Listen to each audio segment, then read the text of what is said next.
The Super Mario Galaxy movie is upon us, and it seems pretty clear that Rosalina's backstory is going to be much different than it is in the original Super Mario Galaxy game. So I have the physical version of Rosalina's storybook right here, and I'm going to skim through it and explain some details of Rosalina's backstory in the games. If you're going to comment movie spoilers, please be mindful of others and mark them with a warning and 5 or more line breaks so that it gets hidden out of sight behind a read more button. Rosalina was created for Super Mario Galaxy. Early on, the idea of her being a relative of Princess Peach was considered. This is why they've both got such similar looking faces. I've always interpreted this as meaning they were intended to be close relatives like sisters or cousins, but we may never know because the final game did not do this. If you haven't read the storybook before, I'd recommend reading it yourself first because I'll be speeding through and skipping some parts. It's on the Super Mario Wiki as well as countless YouTube videos, or you can just play the game for yourself for the authentic experience.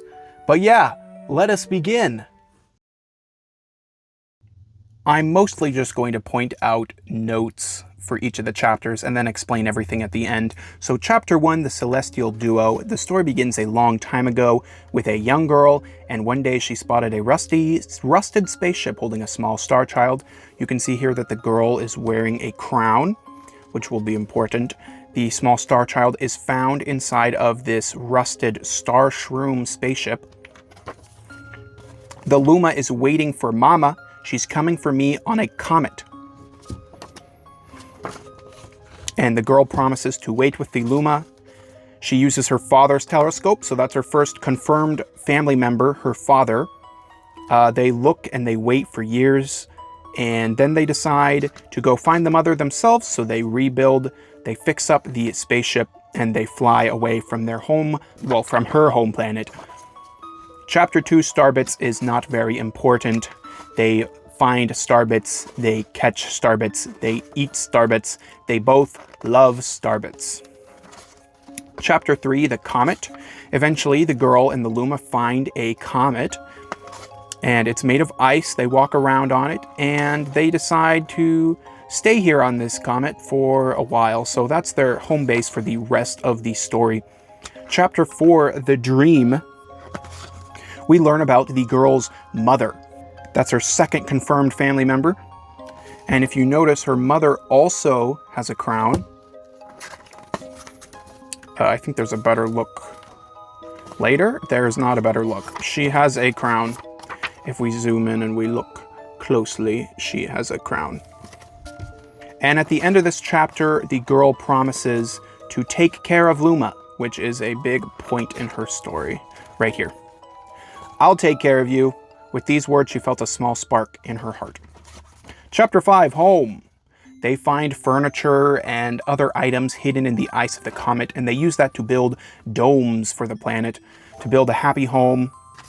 It had a library, bedroom, kitchen, fountain, and gate. That's pretty important. And then she says, if only my father, brother, and mother were here, which confirms one more family member, her brother. And this is the second mention of her father and her mother.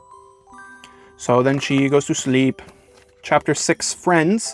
They stumble upon an apricot-colored planet, where they find more Lumas. This part, I think, is pretty important. One Luma broke the silence. My mama. At once the apricot Luma parroted back. My mama, my mama, my mama, my mama. The two Lumas began to dance around the girl frantically, and neither showed any sign of stopping. So it seems this Luma has confused this young girl for her mama. And then a bunch of Lumas pop up, and they all say, my mama, my mama. So all these Lumas think that this girl is their mama that they were looking for some reason. So the girl names all of them, and she decides to take care of all of them in her home that she has built. Chapter 7, The Telescope. So the girl uses her telescope to spy back on her home planet, and we see a glimpse of her planet, which has this castle in the background. So this is her home. This home has this castle in the background, which that'll be important later. She mentions her father. She mentions her brother once again. And she mentions her mother. She doesn't mention any other family members, so we can conclude that her mother, father, and brother are her only family, or at least immediate family. The girl gets sad and she starts crying, and she reveals that her mother is sleeping under the tree on the hill. Very sad. Chapter 8, The Wish. One day when the girl is sad, the Luma decides to transform into a soaring comet that can carry everyone on the journey. So the Luma slams down into the ice comet and explodes and becomes a brand new comet. It soars through the skies. And this part's important. One of the Lumas says, "Our destiny as Lumas is to transform into different things.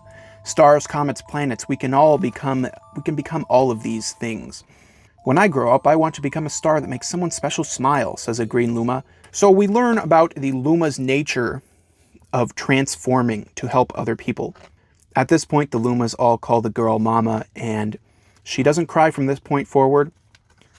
The comet sets for her girl's home, and that leads into Chapter 9, Family. They're welcoming a new Luma into the family, and they bake a starbit cake. The girl says, "This is my family now, and I will stay with them until they're ready to leave the nest. And when they do leave, I'll see them off with a smile because that's what makes a mother happiest." So now the girl is acknowledging herself as the mother, and she will take care of all of these Lumas.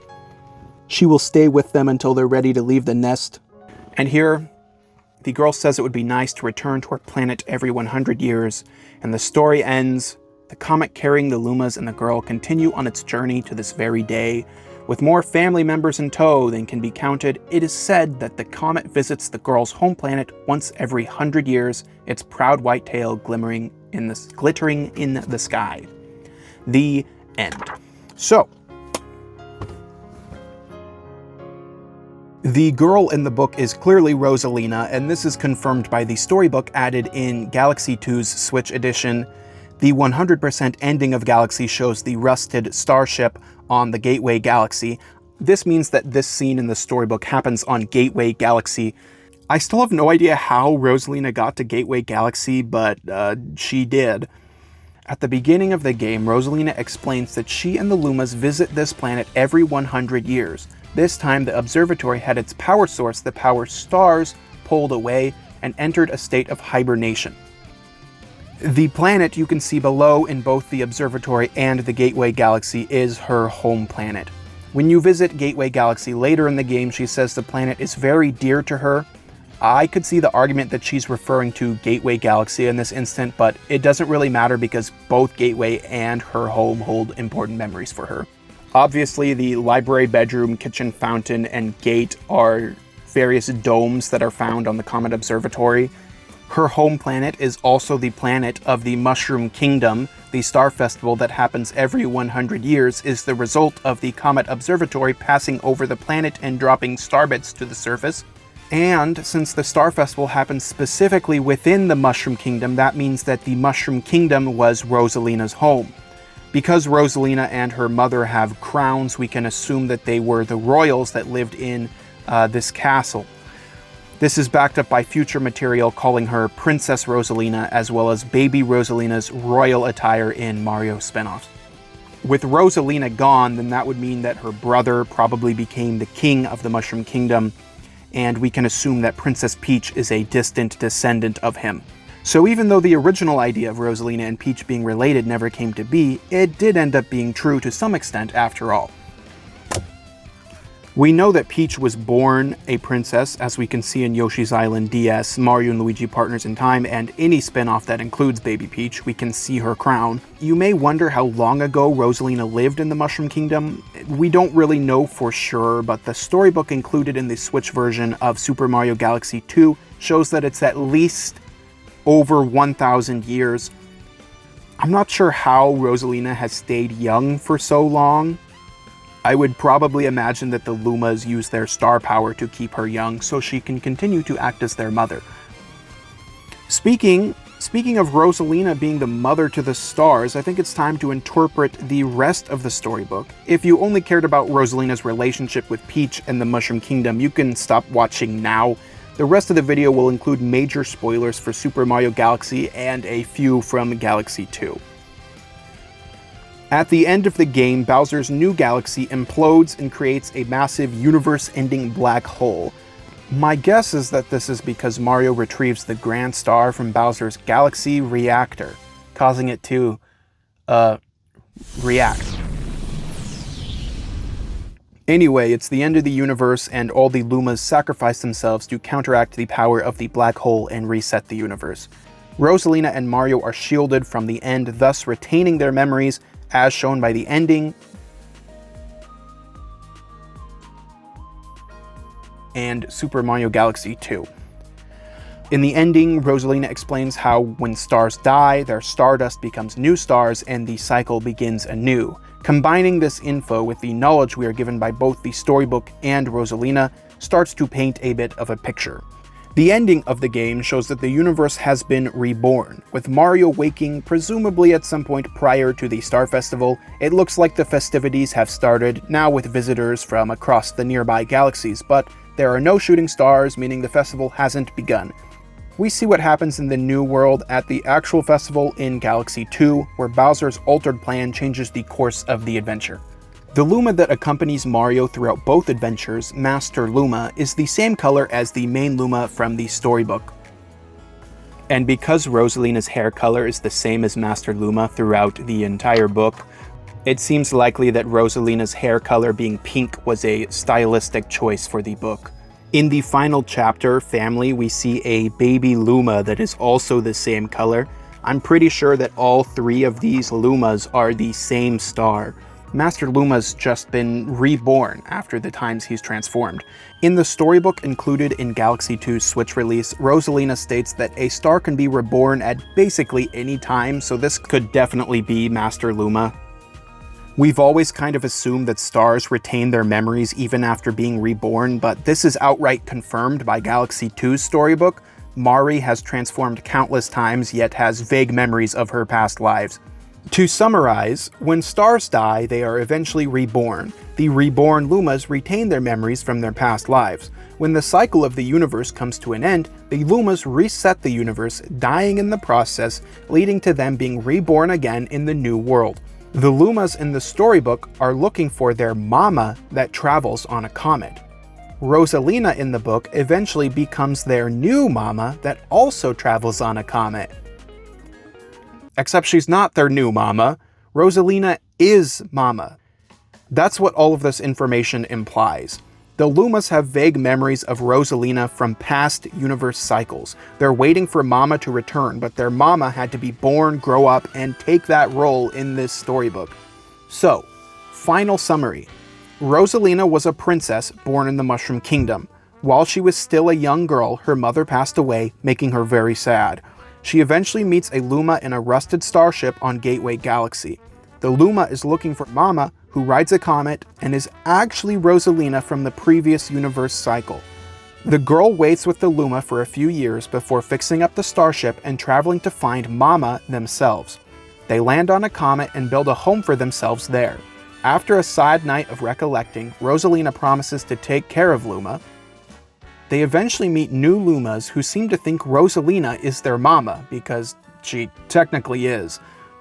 One day, when Rosalina is sad, the Luma transforms into a new comet that can take them on their journey. This comet becomes the Comet Observatory. Rosalina accepts her role as the mother of the Lumas and travels the starry skies, helping them find places to leave the nest and be reborn. She returns to her home planet with the Lumas every 100 years, and the comet rains stars on the Mushroom Kingdom in the process, creating the Star Festival. The plot of Super Mario Galaxy happens at least 1,000 years after the storybook, but potentially many more centuries and universe resets later. Rosalina's family presumably kept having children over the years, eventually leading to Princess Peach, who rules in the present. The Switch version of Galaxy's storybook added an epilogue, but it's basically irrelevant to the topic of this video. If people want to hear it, I'd be down to make a video going over my interpretation of the epilogue as well as the storybook in Galaxy 2. If the Mario Galaxy movie has released and you've seen it or have heard from others how Rosalina is handled, please be mindful of those who haven't seen it. If you're going to talk about it, remember what I said at the beginning of the video. Please please leave a warning saying Galaxy movie spoilers or something and pressing enter 5 times, and then you can start so it's hidden behind the read more button. Sometime within the next week, I'll be releasing a video I've been working on about all the differences between the Mario games and the first Illumination Mario movie, and I'll be making one of these about the Galaxy movie sometime later this year, so stay tuned for both of those. This video was a hassle to set up. This is not the type of video I normally do, but I hope everything was clear to you. If you have any questions, leave them down below. That's about it. Bye-bye, guys. And at this point, the Lumas all call the girl Llama.